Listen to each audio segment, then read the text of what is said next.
Bonsoir, fidèles spectateurs. Grand merci à vous qui nous suivez nombreux et surtout votre grand rendez-vous de chaque vendredi à 22 heures. Grand H. Grand H reçoit pour vous M. Fanfan Santima Défi. Il est architecte. Il est en même temps aussi président de Dresson Enfant, mouvement citoyen. Bonsoir, M. Santima Défi. Bonsoir, M. Doudou Montieri. Vous allez très bien? Très bien, et vous? Très bien. Et j'ose croire qu'aujourd'hui, nous allons plus focaliser notre échange sur la journée internationale de l'architecture. Oui, merci. Étant architecte, on ne peut pas passer sous silence cette journée, une journée qui a été consacrée pour l'architecture. Et c'est quoi l'architecture? Bon, l'architecture... Et le rôle des architectes? L'architecture, d'abord, c'est cet art de bâtir qui permet de bien organiser les espaces clos qui sont des maisons, les espaces ouverts qui sont les places, les ouvrages tels que les ponts, et aussi, pourquoi pas, les chaussées, parce que il y a des routes qui ont besoin d'être ornées, qui ont besoin d'être bien conçues, et l'architecte intervient dans tout ce qui est art, quoi, qui est lié dans le bâtiment. Et votre rôle? C'est ce que j'ai dit. Le rôle de l'architecte, c'est de permettre aux autres de mieux construire leur cadre bâti, notamment les logements. C'est-à-dire celui qui a besoin de construire sa maison, il n'a le meilleur conseil que l'architecte. Celui qui veut bâtir une nation, telle que la ville de Kinshasa, la ville de Kinshasa a besoin aussi des architectes. Parce que l'architecte, c'est celui-là qui a été formé pour concevoir des jolis bâtiments et de les intégrer dans leur environnement. Parce qu'un bâtiment doit aussi intégrer dans l'environnement. Qui dit environnement, c'est lié à la mentalité, à la sociologie et aussi à l'espace vital. Voilà un peu ce qu'on peut dire. Mais parlons un peu de la journée internationale, le thème retenu. On pourra peut-être décortiquer ces thèmes ensemble. Ce qu'il faut concevoir, la journée internationale a été mise en place par l'IAA, l'Union internationale des architectes. Et c'est elle qui a choisi le premier lundi du mois d'octobre comme étant dédié à la journée internationale de l'architecte. Il y a même en France, par exemple, et ils continuent même leurs thèmes à partir du 15 au 18. Ils font des thématiques autour de ça. L'objectif, c'était de promouvoir le métier de l'architecte. Il faut que les gens comprennent l'importance de l'architecte. En Europe, en Occident, partout ailleurs, sauf en Afrique subsaharienne, les gens ne comprennent pas, et ils comprennent déjà le rôle de l'architecte, mais en Afrique subsaharienne, on ne comprend pas très bien. Pourquoi? On ne comprend pas très bien l'importance de l'architecte. C'est lié à quoi? C'est lié peut-être à la vulgarisation.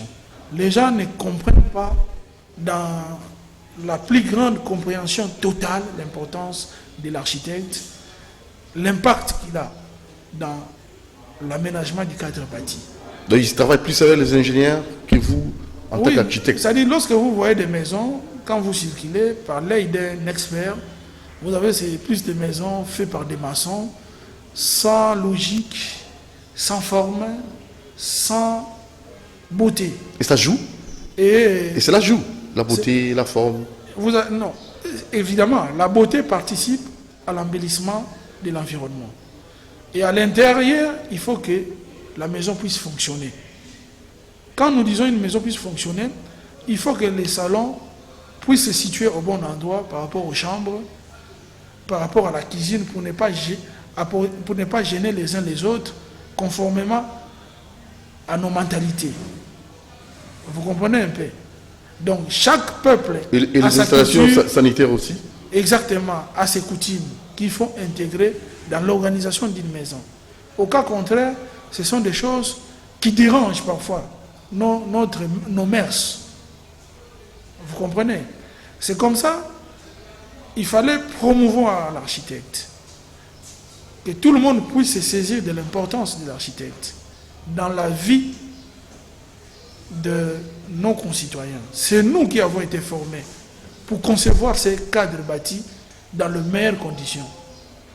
L'architecte, c'est un véritable conseiller dans la construction, dans l'aménagement du territoire. C'est nous qui maîtrisons l'art de bâtir des maisons. Mieux que quiconque, c'est notre domaine. Nous avons été formés pour ça. C'est comme ça, cette journée a été créée pour mieux vulgariser notre importance et notre rôle.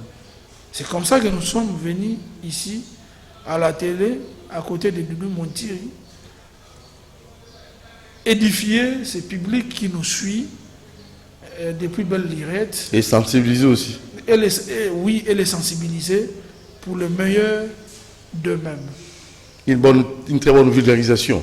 Mais les thèmes, c'était quoi les thèmes C'était concevoir internationaux. les thèmes qui ont été choisis pour cette année, c'est l'IA qui a choisi les thèmes. Concevoir l'avenir de l'habitat humain. Concevoir l'avenir de l'habitat humain. De l'habitat humain. Comment? D'abord, pour mieux le dire, il faut que les gens comprennent. C'est quoi l'habitat? Il y a une nette différence entre l'habitat et les logements. Très bien. Les logements, c'est ces cadres privés, individuels ou familiales que l'architecte touche pour protéger ou nous protéger contre toute forme d'intempérie. Et puis nous permettre de mieux nous reposer, de mieux vivre notre vie en famille, de mieux gérer notre vie privée. Ce cadre doit être d'abord bien et meilleur. Mais ce cadre fait partie intégrante de l'habitat. Il y a une nette corrélation entre les logements et l'habitat. Mais lorsque nous sommes dans l'habitat, c'est une notion assez large qui prend en compte les logements. C'est-à-dire qui prend aussi en compte l'accessibilité. J'ai les logements, je dois aller travailler. Là où je fais travailler fait partie de mon habitat. De quitter ma maison vers le lieu de travail, il y a ce qu'on appelle l'accessibilité. Et aller-retour, comme dirais-je, la trilogie métro, boulot, dodo. Voilà. Il faut que ça soit respecté. Je dois aller marchander, faire des shopping pour ma maison. Je dois aller facilement et rentrer facilement. Très bien. Tout ça fait le cadre de notre habitat. C'est ça les aspects commerciaux. Je dois aussi me recréer. Je dois avoir du loisir. Un homme a besoin, ça fait partie des besoins fondamentaux de l'homme. Je dois en avoir. Les loisirs et ma maison, l'accessibilité font partie de l'habitat, de mon écosystème. En même temps, je suis à la maison, j'ai besoin d'énergie. Cette énergie, c'est pour préparer, c'est pour avoir de la lumière, c'est un peu pour avoir les clims, c'est pour jouer la musique. L'électricité fait partie de mon habitat. Du point où il vient jusqu'à chez moi. Même la régie des eaux, même l'eau aussi. Même la régie des eaux. L'eau fait partie de notre habitat. Ça doit être de l'eau bien canalisée. L'adduction doit être faite dans les normes. Et les zones pour gérer ces circuits d'eau doivent être bien définies. C'est comme ça que l'habitat fait appel à plusieurs disciplines. Donc c'est pluridisciplinaire. C'est pluridisciplinaire. En premier lieu, nous avons l'architecte, nous avons l'urbaniste, nous avons les géologues, nous avons les spécialistes, par exemple, aux érosions. Parce que les érosions, la ville de Kinshasa, c'est un problème. Nous avons besoin, par exemple, des hydrauliciens, les problèmes des inondations. Avec les évacuations. Mais tous ces gens-là, ils vont travailler avant la mise en œuvre de votre réalisation, quoi. Non, mais parce que l'habitat, c'est une décision publique. Une décision publique. Exactement. Mais est-ce que cela s'applique ici dans notre pays, clairement parlant? Évidemment, aujourd'hui, il ne faut pas dire que la ville de Kinshasa n'a pas été construite. Elle a été bel et bien conçue. Urbanisée? Urbanisée aussi à son époque. Mais seulement que la ville présente des pathologies liées à l'accroissement de sa population. Que vous pouvez énumérer quelques pathologies? La ville ne peut pas la ville a été conçue pour 400 000 habitants. Mais le développement des logements n'a pas suivi cet accroissement de la population. À cause de l'exode rural. Exactement. Et aussi les taux de natalité. Deuxièmement, la ville n'a pas assez de routes viables pour permettre une bonne accessibilité vu la croissance de la population. Et les routes qui existent n'ont pas été bien maintenues. Juste 5% des routes asphaltées. La ville aujourd'hui n'a pas de bons lieux aujourd'hui de loisirs ou de distractions. On avait une téléphonie, ce qui a été pratiquement abandonné. On avait la foire de Kinshasa, pratiquement abandonnée. Ce sont des pathologies. Donc nous ne pouvons pas, ici à Kinshasa, on est incapable de prendre de très bons loisirs. Les bars, les snack bars ne peuvent pas être l'essentiel. Déjà, dans des pays comme les États-Unis, on interdit la bière pendant les heures de service. Ou même pendant la semaine. La bière, c'est le week-end, pendant les temps de loisirs. Mais chez nous, c'est bar pilule partout, c'est chaque jour. Il y a le problème de prolifération des églises qui crée des bruits, une nuisance sonore pas possible, qui dérange notre environnement. Ça fait partie de l'habitat. Donc il faut que l'habitat puisse tenir compte de ça. Il faut que celui qui a son église et celui qui reste dans sa maison, que tout le monde soit en paix. Tout ça, c'est l'urbanisme qui règle ces problèmes, dans le positionnement de tous ces équipements. Il y a des lieux qui sont destinés pour tel équipement. Et vous verrez plus loin, la meilleure des décisions, c'est l'État qui peut prendre, dans le cadre de l'habitat. Comment ça? Oui, mais c'est l'État qui peut réunir tous ces spécialistes afin d'étudier quelles sont les pathologies qui rongent notre habitat, quartier par quartier. Et puis, d'une façon globale, chaque ville doit présenter ses réalités. C'est sur base de ces identifications qu'on pourra apporter des solutions nécessaires pour concevoir l'habitat humain pour un meilleur avenir. Alors, ça, il faut quoi? Des colloques, il faut des conférences, il faut quoi? Des séminaires, il faut quoi?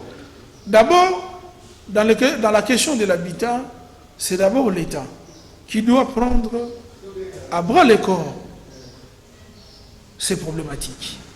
Ça nécessite des investissements.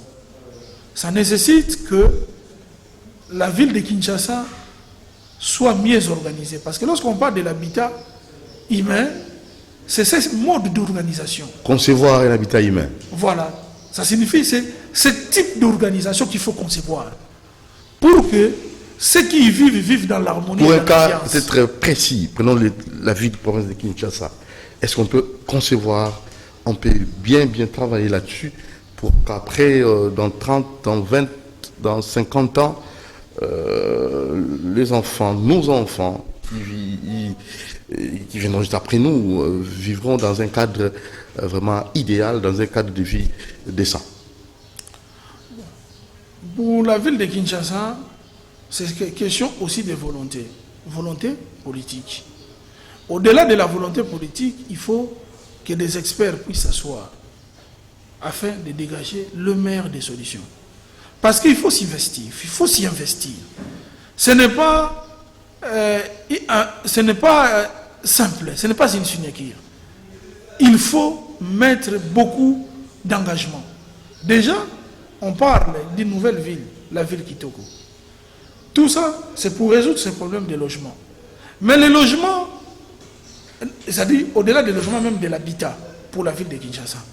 Mais tout ça, il faut comprendre, la population qui y vit, à quel niveau de pouvoir d'achat. Vous avez beaucoup de chômeurs, vous avez une population qui ne travaille pas, vous avez des jeunes qui n'ont pas appris, vous avez des jeunes abandonnés. Comment ces jeunes peuvent vivre ou se payer le luxe d'habiter dans une maison décente? Donc vous n'allez pas jouer votre rôle si vous vivez dans un pays où il y a la paupérisation, c'est ça, la pauvreté. Oui, mais il faudrait... Donc vous n'allez pas jouer votre rôle en tant qu'architecte. Les rôles, nous les jouons déjà. Aujourd'hui, M. Doudou a besoin de son logement, nous le ferons. Mais le rôle qui parle de l'habitat, c'est une interaction de plusieurs personnes. La ville de Kinshasa, par exemple, on parle de l'habitat de Kinshasa. Si, est-ce qu'un seul architecte a le pouvoir de prendre une décision? Nous sommes là juste à sensibiliser l'opinion publique et le gouvernement de s'y pencher. Parce que la décision revient au gouvernement. Vous êtes déjà dans votre ordre national. Est-ce que ça, ce n'est pas déjà une sorte de facilité? Évidemment, l'ordre a tenu une journée porte ouverte. Des conférences ont eu lieu pour vulgariser cette journée. L'ordre a fait son travail en tant que conseiller du gouvernement. Mais pour agir, il faut des moyens. Mais est-ce qu'on vous associe, vous êtes associé dans de pareilles décisions? Est-ce que vous êtes toujours, vous faites partie intégrante ou on vous considère dans la prise de décision comme conseiller? Le ministère de l'Habitat a des experts. C'est à lui que revient cette charge d'animer la politique du gouvernement en cette matière.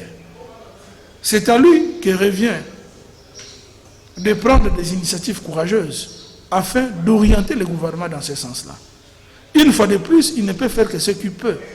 Mais si vous avez une population très pauvre, dans une population, dans un milieu ou dans un pays où la population est extrêmement pauvre, c'est difficile d'avoir un habitat de qualité. C'est très difficile. Donc c'est vraiment en interaction. C'est en interaction. L'économie doit suivre l'habitat. C'est important. Pays pauvre, architecture. Même l'habitat précaire. L'habitat précaire. Oui. Parce qu'un pays pauvre, la pauvreté est liée à des organisations. La pauvreté est le fruit des mauvaises politiques. Vous ne pouvez pas vous imaginer dans un pays comme le Congo, avec toutes ces richesses que nous avons du point de vue potentiel, que ce pays puisse être pauvre. Donc si ce pays est pauvre, c'est-à-dire que c'est un pays désordonné. C'est un pays où les choses ne sont pas prises au sérieux par ceux-là qui ont le rôle de diriger. Parce que les pays comme le nôtre, ce n'est pas un pays qui peut être un pays pauvre. Malheureusement, les politiques qui ont précédé l'arrivée peut-être de cette nouvelle République n'ont pas été satisfaisantes. Et nous en appelons au sens des responsabilités, au gouvernement des Warriors, de pouvoir prendre les taureaux par les cordes. Donc il faut faire bouger l'économie, il faut faire que les jeunes Congolais puissent retrouver le chemin de l'emploi en investissant dans leur formation. C'est eux qui seront la génération des travailleurs de demain et qui pourront espérer vivre dans un habitat de qualité. Un habitat de qualité avec des architectes aussi bien formés. Évidemment, c'est là où nous demandons au ministre de l'ESU, Mwindo Nzangi, bon, lui ne peut voir que l'agriculture. Mais il ne sait pas que lorsque vous produisez, vous avez besoin d'entreposer. Il faut un entrepôt pour essayer d'accueillir toute cette production et de les conserver. À part les conserver, il faut les commercialiser. Il faut de bonnes routes, il faut des pistes rurales. Donc, former l'agriculteur seulement, c'est une formation à moitié. Il faut prendre en compte tous les métiers transversaux qui accompagnent la commercialisation de tous ces produits. Entre autres? Entre autres, les infrastructures rurales. Sans infrastructures rurales, vous ne pouvez pas développer l'agriculture. Il faut des entrepôts, il faut des marchés ruraux, il faut des pistes rurales, il faut que ceux qui produisent dans la campagne puissent évacuer facilement leurs produits. Et tout ça, ça nécessite des experts aussi, qui doivent être formés à l'INBTP, à l'ISO, pour promouvoir les échanges dans la ville. Il faut un habitat de qualité. Il faut, surtout dans la ville, c'est l'architecte qu'il faut former. On ne les forme pas aussi n'importe comment. C'est l'architecte qui construit des immeubles, qui les conçoit, qui maîtrise mieux l'art de bâtir ces immeubles. S'il est mal formé, mais c'est le monde entier qui va mourir. Il n'y a pas que la faculté de médecine. Il faut aussi, de ces côtés-là... Donc il faut un assainissement aussi. Un assainissement de qualité. Et je pense que l'Ordre national des architectes devra prendre mais vous avez déjà répertorié des architectes avec, principalement avec le ministre de l'ESU. Nous invitons le président de l'Ordre de le faire. Parce que Peut-être que le ministre, s'il en a fait dans le secteur de médecine, il les a écoutés. C'est quelqu'un qui est très ouvert aux très bonnes propositions. Nous demanderons de même à notre président de l'ordre, M. Fiou Doudouben, d'emboîter les pas. Voilà. Alors là, ça pose aussi un problème. Hein. Donc on y reviendra. C'est comme s'il y a des polémiques autour de cette gestion-là de la présidence. Il y a M. Brunel Joseph qui nous avait invités le jour de la journée internationale de l'architecture. Et de l'autre côté, il y avait aussi M. Fiou qui avait organisé cette sorte de manifestation, cette cérémonie liée à la journée internationale. C'est pas... Il y a toujours des problèmes. Est-ce que le Conseil d'État n'a pas... Non, les problèmes, ça va être résolu ces problèmes? Ça va être résolu définitivement. Bon, nous sommes un jeune ordre, nous avons des petits soucis. Bon, entre nous, je pense qu'on trouvera la solution. Ces problèmes, c'est à résoudre. Parce que juste là, M. Ce Brunel... n'est pas le lieu d'attiser les feux ici. A Notre souhait... déjà répondu clairement à cette question en nous disant que le Conseil d'État l'a confirmé. Non, on ne peut pas élire quelqu'un au Conseil d'État. Vous êtes journaliste. Donc, on ne peut pas aller chercher la légitimité dans un conseil ou à la justice. Donc, je pense qu'entre nous, on va parler et puis on va toujours dialoguer encore. Très bien. Alors, parlons de la voie de sortie. De l'architecture. Est-ce que nous pouvons avoir une architecture conforme à notre climat? Parce que nous sommes dans un pays tropical. Un pays qui doit nécessairement avoir la facilité, quand vous avez votre maison, vous avez votre logement, que cela ne vous complique pas l'existence. Et des conséquences aussi néfastes si vous utilisez des matériaux qui ne sont pas aussi conformes à notre climat. Vous, en tant qu'architecte de formation, vous pouvez quand même répondre à cette préoccupation. Évidemment, ce qu'il faut comprendre, l'architecture, c'est d'abord une dynamique internationale. La science que nous avons apprise est une science qui est purement occidentale. C'est-à-dire avec des normes occidentales, avec des concepts occidentaux, avec l'histoire d'architecture occidentale. Tropicaliser notre architecture. C'est ce que nous avons appris. Et nous avons le devoir, nous, architectes congolais, africains, de tropicaliser tous ces concepts. Les tropicaliser, les adapter à notre environnement. C'est ainsi qu'il est à Paris un livre d'architecture tropicale qui a été écrit par un blanc et un congolais, respectivement professeurs aussi à l'époque à l'IBTP. Et ils ont quand même développé des concepts très intéressants liés à l'architecture tropicale, notamment la ventilation transversale. C'est un concept qui permet de ventiler nos espaces, nos espaces utiles de repos, notamment les salons, les séjours, la salle à manger et puis les chambres. Il faut mieux les ventiler, mettre des fenêtres, beaucoup de fenêtres, et ces fenêtres doivent suivre l'orientation nord-sud, parce que ce sont les deux points cardinaux où le soleil ne se présente pas. Et puis, les pièces comme des cuisines peuvent être exposées au soleil pour permettre aussi de tuer des petits microbes, tout et tout, les odeurs, tout et tout. Voire même les toilettes. Mais principalement les chambres, les vérandas des services ou même des séjours ne peuvent pas être orientés de l'est à l'ouest. Sinon, ils seront gênés par l'ensoleillement. C'est vrai, le soleil est présent, il ensoleille aussi nos murs. La construction en parpaing, qu'on appelle les briques en ciment, ce sont des constructions en parpaing, pose aussi ce problème parce que ces briques parpaing sont des bons conducteurs de la chaleur. Vous voyez, et lorsqu'ils conduisent la chaleur, même si les pièces sont aérées, mais la nuit, vous avez la chaleur qui est dégagée par ces murs. Parfois, ça dérange aussi. C'est pour ça qu'il est conseillé, dans le meilleur des cas, d'utiliser les matériaux qui sont des mauvais conducteurs de la chaleur. Mais qu'allons-nous faire? Parce qu'à Kinshasa, ce que nous avons, c'est les sables à gogo, nous avons la pierre à gogo et le ciment y est. Il est plus pratique. Au Bas-Congo, par exemple, ou dans le Congo central, excusez-moi, là, ils ont les briques cuites. Beaucoup de briques cuites. Déjà, avec des briques cuites, La brique cuite n'est pas un bon conducteur de la chaleur. Très bien. Si vous avez des briques cuites épaisses, ça réduit sensiblement l'action de la chaleur à l'intérieur des pièces. C'est toujours intéressant de les utiliser. Mais aussi, à Kinshasa, vous avez des parpaings, bien sûr, pour casser ces phénomènes, surtout pour les résidences, les villas. Il faut jouer avec l'environnement.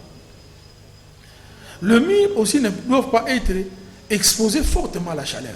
Comment éviter cela?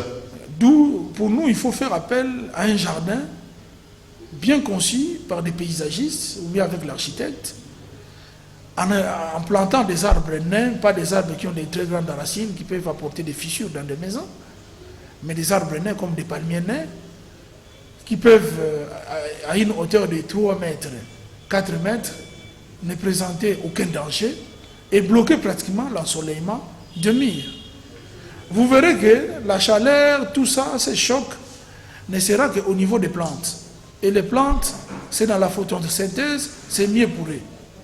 Et de l'autre côté, vous verrez que non seulement vos fenêtres sont nord-sud, ou toutes les ouvertures, dans des pièces où il y a des pièces de repos, mais votre mur n'est pas sensiblement exposé à la chaleur.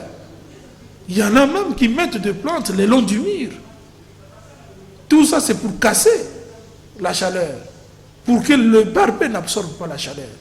Sinon, vous avez la réflexion de la chaleur pendant que vous dormez. C'est comme ça, quand une maison ou un logement est conçu dans cet esprit, vous verrez que cette habitation fait beau vivre. C'est pour cela qu'on a besoin de l'architecte. Parce que l'architecte tropicalise les concepts. Il sait intégrer aussi la culture de la personne. Ça c'est très bien, mais vous êtes aussi obligé de revoir votre tarification, c'est pas, parce que votre prise en charge pose problème. Hein? Non, moi, je ne pense pas. D'abord, moi je ne pense pas. La maison coûte déjà cher. Je ne peux pas construire une maison à 100 000 $ ou à 150 000 $ et payer celui qui permet d'avoir ces logements de qualité, lui payer une modique somme. Il faut mieux les rémunérer. Pourquoi pas 15 000 $? Pourquoi pas 10 000? Parce que vous avez, quand nous disons cela, ce sont des honoraires à différents niveaux de prestations. L'architecte a une mission complète. L'architecte, avant de se lancer dans sa mission, il te conseille. Déjà pour les choix du terrain. Et quelle que soit la durée de vie de votre maison aussi. Vous comprenez, l'architecte te fait le plan de maison. Mais les plans, ce ne sont pas des petits dessins, ce sont des études. Dans ces études, il faut intégrer tous ces aspects dont je vais d'énumérer ici. Pour que votre cadre puisse être beau. C'est bien, vous vous en foutez de l'architecte. C'est bien, mais vous avez quel type de bâtiment? Quel genre de bâtiment? Parfois des bâtiments moches. À l'intérieur, il ne fait pas beau vivre. Il fait très chaud. Tu as besoin de climatisation. Donc s'il n'y a pas d'électricité ou il n'y a pas de courant, vous êtes foutu dans une telle maison. Et vous avez une maison qui te consomme énormément de l'énergie. Parce que vous devrez payer cher pour y vivre. Et lorsque vous calculez toute cette consommation du courant, actuellement avec des compteurs prépayés, vous comprenez que l'architecte peut vous éviter toutes ces dépenses. En étant en amont de l'idée, en étant en avant-garde de l'idée de votre investissement. La maison, c'est un investissement de la vie. Quelqu'un a travaillé pendant 10 ans, 15 ans. Il dit, je vais avoir un logement pour moi. C'est un grand investissement. Il a gardé 200 000 $. Il dit, bon, je vais construire. Ah, l'architecte me coûte cher. Tu prends un maçon. Tu construis, c'est bien pour toi. Mais qu'est-ce que vous avez comme résultat? Vous allez encore commencer à regretter. C'est jeter de l'argent par la fenêtre. C'est nous qui vous aidons à ne pas jeter cet argent par la fenêtre. C'est pour cela. Donc vous êtes utile. Extrêmement utile. Vous ne voulez pas, il n'y a pas de problème. Mais nous irons là où on a besoin de nous. Je pense que aujourd'hui, l'État congolais, déjà pour se mouvoir, il a besoin de nous. Nous saluons qu'aujourd'hui, l'architecte commence à intégrer petit à petit et son point de vue est entendu par les cercles de décision. C'est très important. Quand je vois la francophonie, je vois la confiance que le président de la République a donnée aux architectes à travers son haut représentant. Vous comprenez? Donc, nous ne faisons qu'encourager, même si on n'est pas partie prenante, on regarde les choses de loin, mais ça nous fait énormément plaisir que ce travail de conception soit animé par les architectes congolais. Voilà, alors il nous reste quelques 5 minutes et je crois que vous allez peut-être donner vos avis concernant nos actualités. Parlons un peu de ces problèmes, la dépolitisation, ces problèmes des confessions religieuses qui ne font qu'étraîner les pas. Je ne sais pas, vous, en tant que politique aussi, par moment, vous avez un avis à mettre pendant quelques minutes. Qu'est-ce que nous pouvons faire? La voie des sorties, c'est laquelle? Ouf, c'est un problème important dans la bonne marche de notre société. Dans ce pays, nous avons lutté pour qu'il y ait la démocratie. L'IDPS a été le plus grand parti qui a animé ces courants de la démocratie. Le président le fait Étienne Tshisekedi d'heureuse mémoire. Combien de combattants IDPS ne sont pas morts sur les chemins de la démocratie? La démocratie est venue, n'étant pas parfaite, mais elle était bel et bien là, dans sa conception de l'alternance. Aujourd'hui, nous avons acquis ce que dans ces pays, il faut qu'il y ait l'alternance. Kabila a lâché sous pression. Il a lâché. Beaucoup sont morts pour que nous puissions obtenir ces résultats. Dans ces résultats, il y a eu des reproches pendant toutes les élections que nous avons vécues. Les reproches, c'est les reproches de la corruption, de la tricherie. Et la tricherie électorale n'a jamais été quelque chose de bien. Parce que beaucoup ont laissé leur vie. Je me rappelle, à l'époque de Bemba, en 2006, les armes ont crépité dans la ville de Kinshasa, à Gombe principalement. Des enfants sont morts. Des jeunes enfants qui venaient de Boboto et ainsi de suite sont morts comme ça. Quelle perte pour leur famille, quelle perte pour la nation. Ceci, c'était des actes odieux. En 2011, je me rappelle le fait Étienne Tshisekedi. Il a prêté serment chez lui à la maison.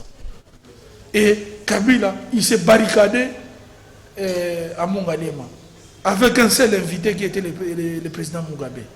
Tout ça, c'était des scénarios très difficiles. Aujourd'hui, M. le président Félix Tshisekedi, il est là, mais il souffre aussi de cette maladie de contestation.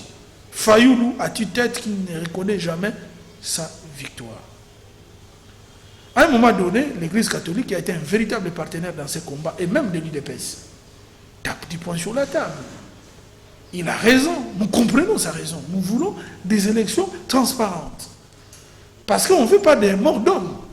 Les élections chaotiques amènent